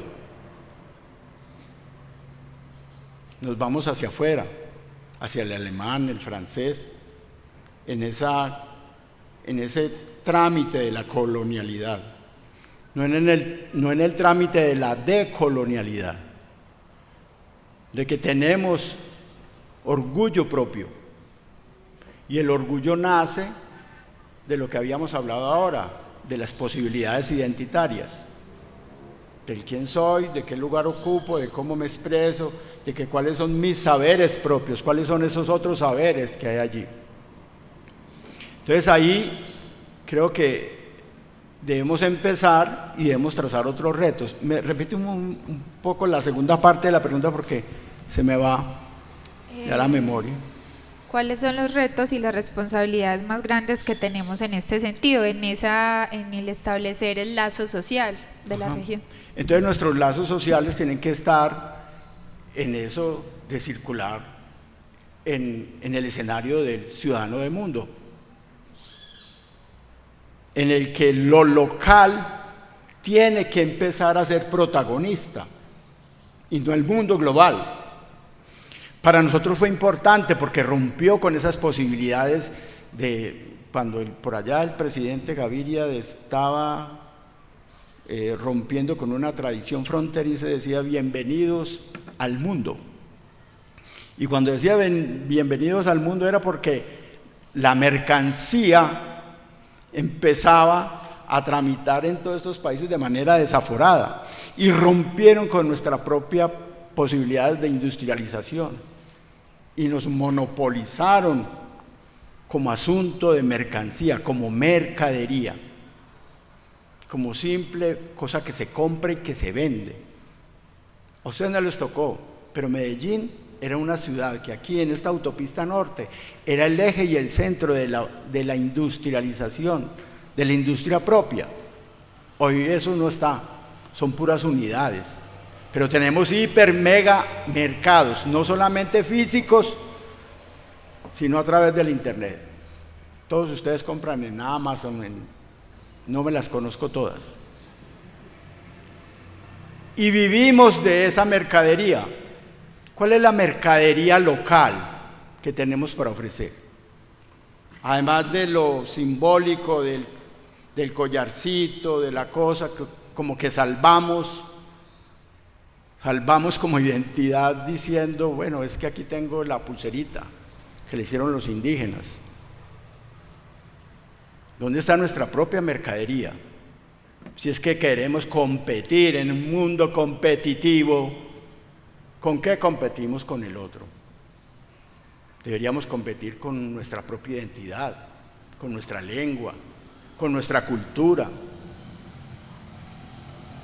Hacer la cultura expresa no es simplemente danzar al son de la cumbia o al son de las tradiciones folclóricas de nuestras comunidades indígenas, sino de una cultura que tiene cosmogonía y que tiene visión, porque tiene filosofía propia. Cuando hay cosmogonía, hay filosofía. Y todas nuestras comunidades tienen ese raigambre posibilitador. Y eso es lo que no conocemos, eso es lo que no exploramos. El reto latinoamericano es ese.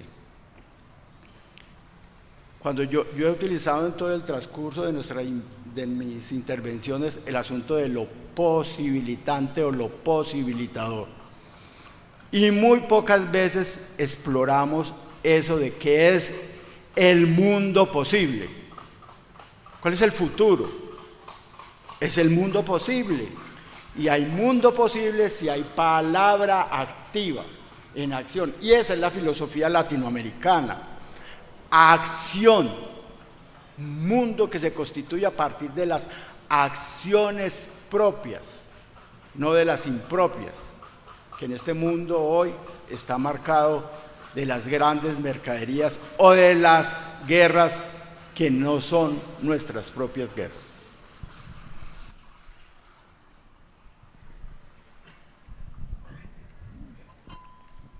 Bueno, pensemos por un momento, ubiquémonos geográficamente en nuestro país, en Colombia. Las principales ciudades están en la región andina, ¿ven? Medellín, Bogotá, ¿cierto? Bucaramanga, las principales ciudades, las más importantes, están allí. Y reconocemos como colombianos a ellos, ¿cierto? A los que están allí. Yo creo que el problema del territorio ha marcado en nuestra propia historia, ha marcado significativamente la historia fratricida que hemos vivido. ¿Ven? Hemos tenido una historia del hermano que se mata con el hermano. Y es la historia de Colombia, es la historia reciente de Colombia, es una historia violenta, en la que pues no podemos negar que hemos desconocido que hay otros que han ido asesinando sistemáticamente. ¿Pero a quiénes? ¿Quiénes han vivido con gran intensidad el horror de la guerra? Aquí en Medellín, porque lo tuvimos con la situación del narcotráfico, ¿cierto? Igual que en Cali, en los 90, en los 80, ¿cierto? Pero en términos del conflicto interno, pensémoslo en clave de conflicto interno, guerrillas, paramilitares, ¿lo hemos vivido nosotros, los del centro? No. Lo vivieron los de las regiones desconocidas, lo vivieron los de las regiones que no consideramos hermanos. El Baupés, Pichada, ¿cierto? El Chocó. Y entonces eso nos lleva al reto más grande, y yo pienso que el reto más grande es superar esa frontera territorial. Y más que esa frontera territorial, esa frontera, ese muro que hemos dispuesto en los corazones, ¿cierto? Para reconocer al otro como hermano. Un ejemplo de lo que les estoy diciendo, que no somos capaces de reconocer al otro como hermano, es lo que sucede en el plebiscito después del proceso de paz. Gana el no, ¿cierto? No aceptamos el proceso de paz. Eso se pone a votación. ¿Usted está de acuerdo o no está de acuerdo con el proceso de paz? Sí, no. Y gana el no. ¿Dónde gana? ¿Ganó en el Chocó? No, allí no ganó. Allí en Boja, un pueblito del Chocó, que le tocó vivir los horrores de la guerra, están enfrentándose en paramilitares con guerrilla. La guerrilla lanza una pipeta bomba, el pueblo está escondido en la capilla, cae la pipeta bomba en la capilla, destroza todo el mundo. Un pueblito llamado Bojayá gana el sí con un 99%. Y aquí en Medellín ganó el no. ¿Eso qué me está diciendo? que el territorio se ha afectado mi capacidad de reconocer al otro como hermano. ¿Ven? Hasta las vías de acceso para esos territorios son imposibles. ¿Qué pasó hace poco en la vía hacia el Chocó? Se vino una luz de tierra, tapó un poco de gente, es decir, el acceso es difícil para ellos, ¿cierto? Entonces no hemos sido capaces como de superar eso de que el otro es mi hermano. ¿Ven? Solo considero hermano a los de mi horizonte de identificación, como lo dirá Marshall McLuhan. ¿Ven? Pero el horizonte de identificación nuestro es muy pequeño, es tan pequeño que yo creo que eso lo vivimos en las instituciones educativas a diario, y es la relación con los que no son de la región, ¿cierto? ¿Cómo es nuestra relación con los costeños? ¿Y cuántos chistes pesados hacemos en torno a eso, en esa relación? Que el chiste parece inocente, pero en el fondo tiene un contenido violento. ¿Cómo es nuestra relación actual? Veámoslo un poquito más extenso, o lo digo desde la experiencia del colegio en el que estoy, donde la población del colegio está marcada por colombianos, la mayoría de Río Negro, y venezolanos. ¿Cómo es la relación?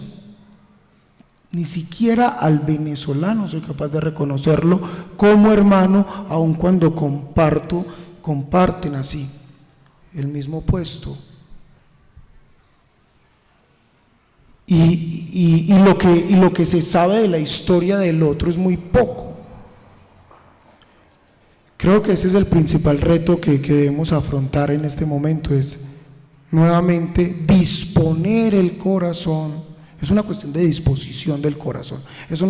Ahí no entra la razón, es disposición del corazón, de empatía, de ser capaz de sentir lo que el otro siente. Bueno, recogiendo un poco las intervenciones, yo quería traer el tema de las redes intelectuales latinoamericanas. Más que todo, hablando del tema del territorio, quisiera traerles un ejemplo que tuvo lugar en Perú, aproximadamente, sí, como en el 1930 y algo, y es que, como ya lo habían mencionado, la mayor parte de producción artística, literaria e intelectual de nuestro territorio latinoamericano se ha dado en las ciudades, en el caso de Perú, en Lima, ¿cierto?, que es la capital. Aproximadamente en esos años que les mencioné, se inaugura unas vías férreas que conectan la capital con ciertos pueblos en ese momento de la periferia, entre ellos uno que se llama Puno. Puno queda en la cordillera de los Andes, es uno de los pueblos más altos, y en ese momento es que empiezan a consolidarse con más fuerza estas redes intelectuales entre pues hay una editorial muy grande en Puno que se ha dedicado como a publicar justamente poemas y escritos de autores indígenas que mezclan el español con las lenguas, en este caso el quechua, con autores, porque claro, entonces el ferrocarril recogía el boletín, es el caso de una revista, recogía el boletín en Puno, viajaba a Lima y de Lima viajaba al resto de América Latina. En este boletín, que su duración de publicación fue más o menos 10 años, publicaron autores incluso de Cuba, ¿cierto? Entonces, desde empezar a mirar que aunque el territorio ha presentado y nos presenta en este momento retos muy grandes, justamente por la incomunicación y la dificultad con la infraestructura, las vías, también ha presentado avances y nos ha permitido comunicarnos también con esos sectores periféricos que están por fuera de las urbes, de las ciudades. Entonces, con este caso, que es un caso bastante paradigmático, podemos ver cómo a través justamente de esos medios de transporte también pueden viajar las ideas, ¿cierto? Porque al abrirse este ferrocarril es que Puno puede comenzar, pues y los intelectuales que vivían en Puno pueden comenzar a establecer esta red de ideas y a publicar este boletín en el que se hacía primero una nota editorial, en el que se contaba pues como las próximas publicaciones, pero además en el que se mostraba y viajaba, imagínense ustedes en esa época, que viajara un poema escrito en quechua a Estados Unidos, ¿cierto? A Cuba, a Colombia, a México, ¿cierto? Entonces, ese tipo, y también para tener en cuenta que, claro, tenemos muchos retos en cuanto a territorio, pero también tenemos mucha riqueza en nuestros tipos de territorio, porque además es eso, Colombia, por ejemplo, tenemos varios pisos térmicos, ¿cierto? Como decía el profesor, tenemos una costa, tenemos unas zonas más altas, como por ejemplo Cundinamarca, tenemos zonas más bajas, más selváticas, como el Amazonas, tenemos partes más templadas como Antioquia, y cada una se ha enfrentado al problema intelectual y el problema de la identidad de manera muy distinta. Otra cosa que quería también como que empecemos a pensar es sí, Latinoamérica, ya como habíamos dicho y hemos dicho todos, creería yo, se compone de muchas cosas, pero si nos ponemos a ver, Colombia también, como decimos, no existe, creería yo que no existe una sola identidad colombiana, ¿cierto? Somos paisas, somos costeños, ¿cierto? Somos rolos, entonces no hay una sola colombianidad, por decirlo de alguna manera, sino que también nos constituimos y nos reconocemos no solamente como colombianos, sino también como parte de nuestra región. Entonces, claro, el territorio, y aún tenemos muchos retos en cuanto a, por ejemplo, con nuestro caso colombiano, principalmente, y vemos los defectos que ha tenido la globalización en nosotros. Por ejemplo, hay sectores en el Chocó, en el Cauca, en los que todavía no hay luz, no hay acueducto. ¿Cómo podríamos conversar nosotros, centrados en la ciudad, con esos territorios si no tienen ni siquiera luz, si no tienen internet, ¿cierto? Entonces se nos empiezan a presentar problemas que creíamos ya resueltos con la globalización, pero que incluso nos deja ver más las brechas socioculturales, socioeconómicas y políticas que tenemos dentro de nuestro propio territorio colombiano.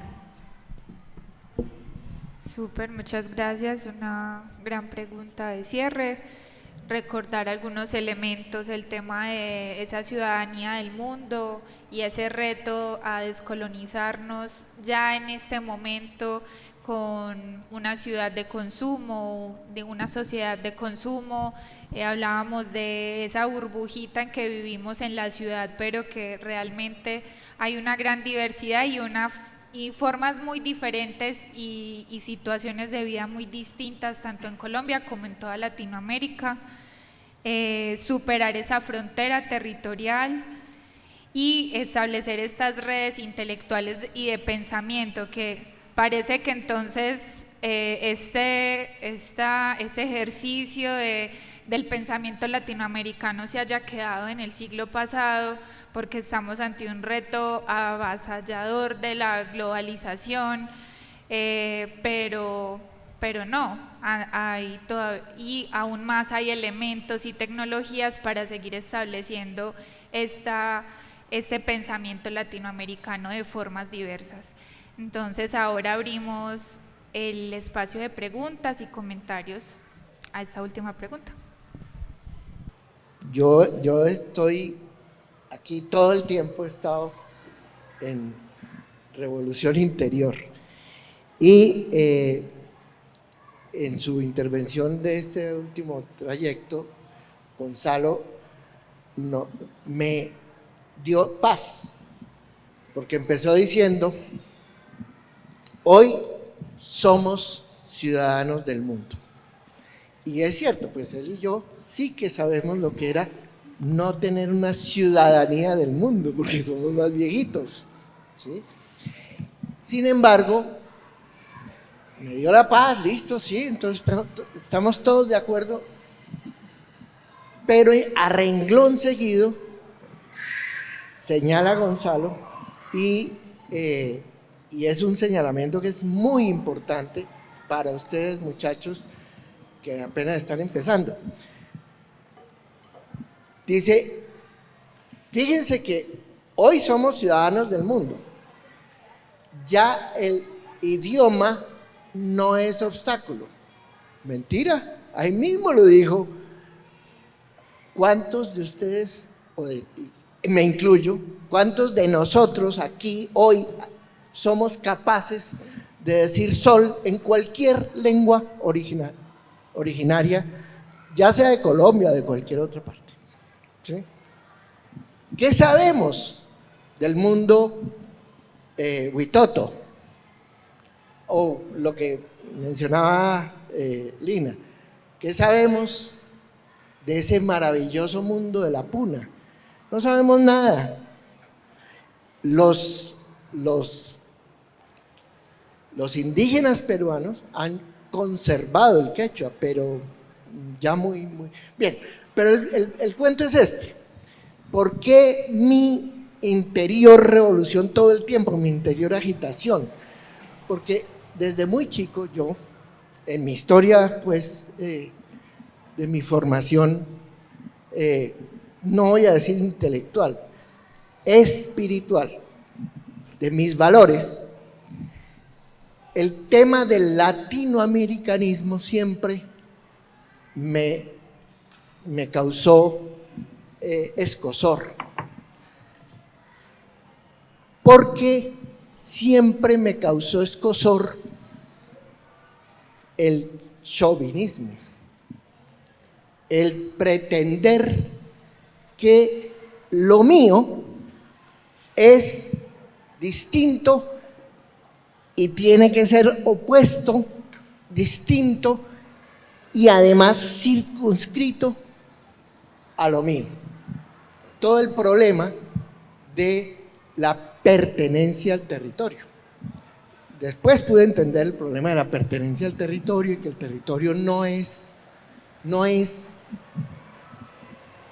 fuente de identidad, sino resultado de identidad. Porque como aquí les he enseñado a los gimnasianos, el territorio es ¿cómo es que decimos? El territorio es ¿qué?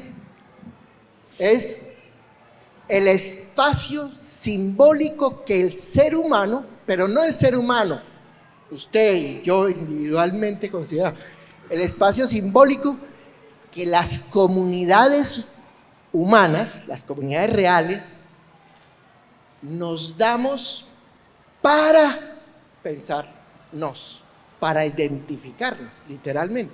Es un espacio simbólico. El territorio no son las montañas del Puno, sino lo que mi pertenencia a las montañas del Puno me obliga a pensar, y eso es la identidad, literalmente, ¿cierto? Entonces, pero no es que las montañas del Puno me pertenecen a mí, entonces tengo que ser, bueno, vamos a decir, las montañas caucanas me pertenecen a mí y yo tengo que ser caucano. Es que yo pertenezco a las montañas caucanas y ese es un problema complejo. Yo dejo aquí porque he disfrutado mucho todas las intervenciones.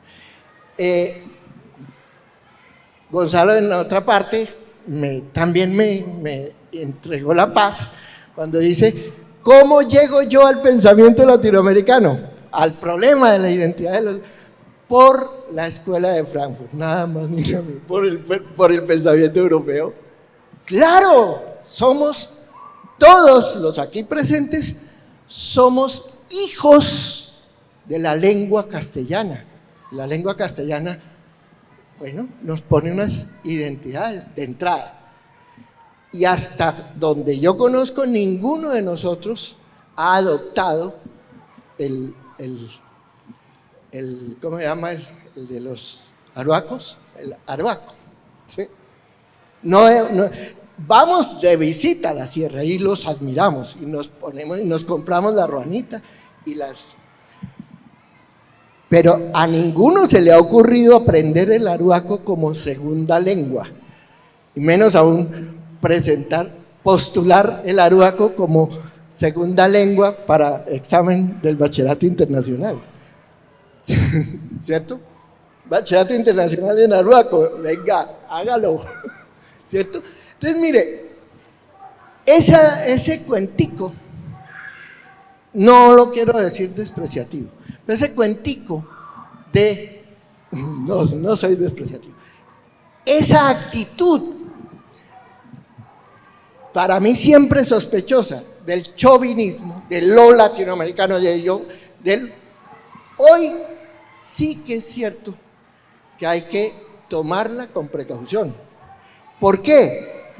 Porque la realidad para todos en el planeta Tierra es que hoy somos ciudadanos del mundo. No es una consigna romántica. La globalización, en algún escrito que no por casualidad se llama Libertad y autoridad en la escuela sin fronteras, la globalización es la destrucción de las fronteras, que son los códigos. Las fronteras no son el trazado del mapa. Las fronteras, el ser humano no puede existir sin fronteras. Pero la globalización destruye las fronteras, nos pone en otro orden de existencia.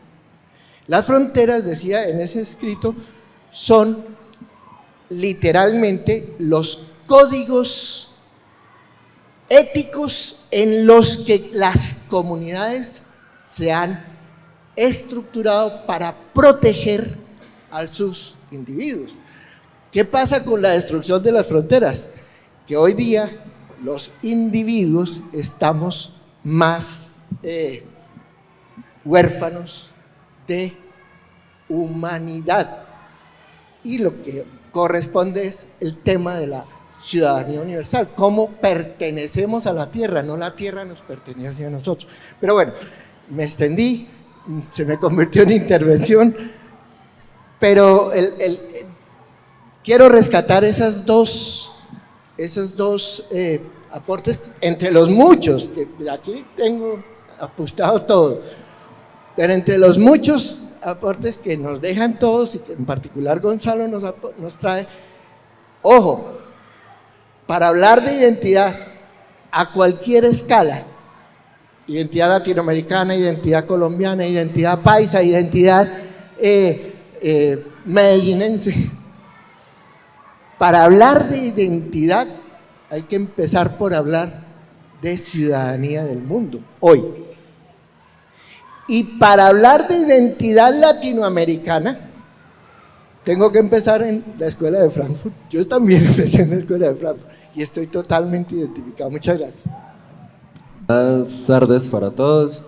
Y yo quería hacer un comentario, pues que me pareció algo curioso, y es que al menos en la segunda parte, pues en la segunda pregunta, resaltaban constantemente que no puede haber identidad y si no hay memoria. Y pues aquí en el colegio nos dicen que nosotros los seres humanos somos una mezcla de genes y discurso, y por eso nosotros mismos tenemos como una memoria preestablecida al nacer. Y ya hablando como un poco en términos como general, me parece como un poco curioso como Colombia, desde experiencia ajena, pues visto como la experiencia que vivió Europa al menos en el siglo pasado, aún así mantiene como esa influencia, esa constante aspiración a volverse o a convertirse en Europa y no buscar ser Colombia propiamente antes de la colonización. Entonces considero que aún como que queda muy marcado ese sello de estar colonizados, y de cierto modo nosotros mismos no queremos quitar ese sello, sino que buscamos en esos mismos colonizadores esa búsqueda como del futuro. Y sí, gracias. Pues a mí me estaba surgiendo sobre todo una duda, y era como el concepto de nación, ¿cierto? Estábamos tomando sobre todo la idea de que hay culturas distintas alrededor de todo el país en este caso, sobre todo porque estamos muy divididos por las regiones. Pero yo estaba pensando si podemos tomar este concepto mismo de nación como la partida para tener la cultura en una sola, ¿cierto? Lo que sería no cultura indígena, pero a su vez como la cultura mestiza, pero a la vez la cultura europea, sino que sea en el conjunto solo lo que sería la idea de esa nación, en este caso Colombia. Ya. Santiago, mira, ustedes, yo creo que me imagino que en sociales ven por allá en noveno o en octavo algo que se llama la construcción de la nación y que uno lo estudia desde Europa, ¿cierto? La construcción de la nación francesa y la construcción de la nación alemana, ambas muy distintas, los movimientos muy distintos, pero siempre se utilizan como ejemplo. La francesa, la construcción de la nación francesa es la construcción de la nación a partir de la unificación política, ¿cierto? Francia está unificado políticamente y a partir de los procesos que viven después en la Ilustración y todo eso, se identifican no solamente políticamente, sino también culturalmente en muchos elementos. Pero el caso que me interesa es la construcción de la nación alemana. Alemania no está unificado políticamente ni culturalmente. Y si lo pensamos en el idioma, ni siquiera en el idioma son unificados. El alemán que se habla en una región es diferente al otro, ¿cierto? Igual Canadá, como nos dice el profe Gonzalo. Pero los alemanes logran algo que los atraviesa a todos, y es el Volksgeist, el espíritu del pueblo, ¿cierto? Eso los atraviesa. Y a pesar de todas las diferencias culturales que tienen, eso los mantiene unidos, a tal punto que muchos, hoy en día, en la actualidad, muchos que no pertenecen al país Alemania, dividido geopolíticamente, suizos, austriacos, algunos del norte de Italia, se consideran alemanes por el espíritu del pueblo. ¿Ven? Ahora, nosotros, yo creo que es más compleja la situación, porque es que las diferencias son muchas, somos multiculturales, ¿cierto? Son grandísimas las tendencias culturales que existen en Colombia. ¿Ves? Simplemente muévete en el departamento de Antioquia. Si subimos al oriente, la situación a como es la cultura de la ciudad es diferente. Aunque en Río Negro se cree en ciudad, ¿cierto? Todavía hay una cultura de pueblo, ¿cierto? Pero si te vas para el suroeste, es diferente. Si te vas para el nordeste, para el Bajo Cauca, para el Magdalena Medio, y sin embargo, como Antioquia, hay algo que nos une a pesar de las diferencias culturales. ¿Qué? Llamémoslo en términos coloquiales, el orgullo paisa. Todos en las diferentes regiones tienen algo que les llama orgullo paisa. ¿Eso qué es? ¿Qué es el orgullo paisa? Yo creo que es una cosa muy difícil de definir, pero todos lo sienten.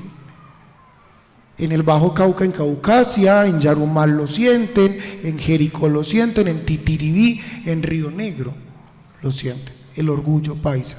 Hay algo allí que nos va unificando como nación.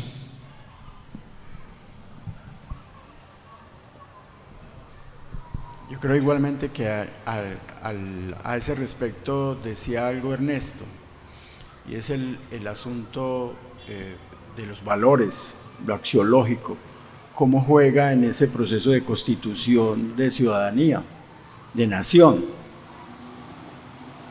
y está en la impronta de lo que tú mencionabas.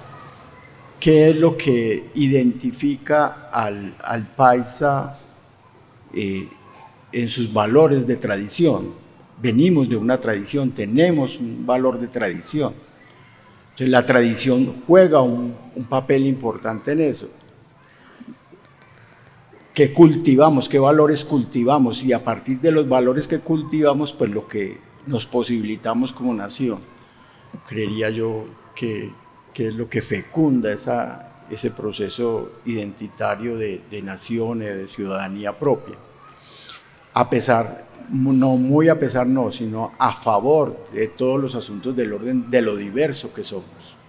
Es que por eso nos es tan imposible a veces reconocernos, porque es que tenemos una universidad grandísima.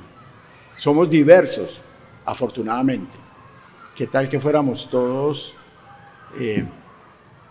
andando detrás de una sola categoría específica? La diversidad nos hace, repito, posibilitadores, tener una posibilidad de desarrollo en el mundo. Es porque, precisamente por eso, porque somos diversos, y la diversidad da posibilidad de proyectarse en el tiempo. Contrariamente a lo hegemónico lo que hace es esclavizar. La diversidad nos da esa posibilidad de vernos, de proyectarnos en el futuro, en el espacio, en el tiempo. Pregunta va más como por un comentario que hizo Gonzalo, y menciona que somos ciudadanos del mundo, y en ese sentido debemos competir con nuestra identidad. Pero entonces a mí me surge la cuestión de cómo también nos protegemos de la aculturación, que sabemos que se da también por esa globalización, o por la venta de una cultura, que sucede mucho con las películas, por ejemplo de Disney, o también incluso con el reggaetón, esa culturalización que se da en el mundo, que también al final termina cambiándole el nombre a lo que verdaderamente es nuestra cultura. Gracias.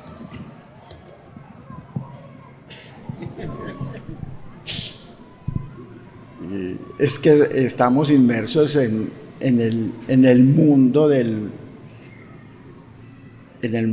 dominio. ¿Quién domina y qué domina, y a quién pretende ser dominado? Los asuntos de lo que llamamos sin cultura es también una imposición de una cultura ajena. O sea, no podemos decir que no hay aculturizaciones sin cultura, no.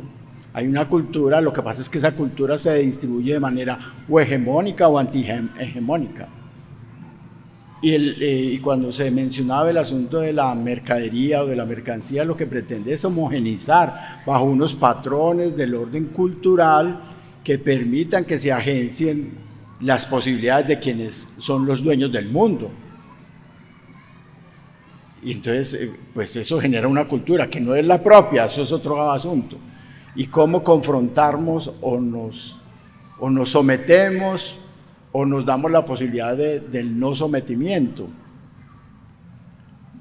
Además, pues es un tema de otras conversaciones más largas,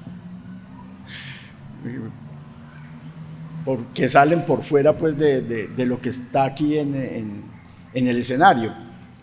Sería muy interesante pensarse en un futuro el próximo coloquio bajo esos asuntos de la cultura y de lo que significa la cultura hegemónica y las diversas culturas.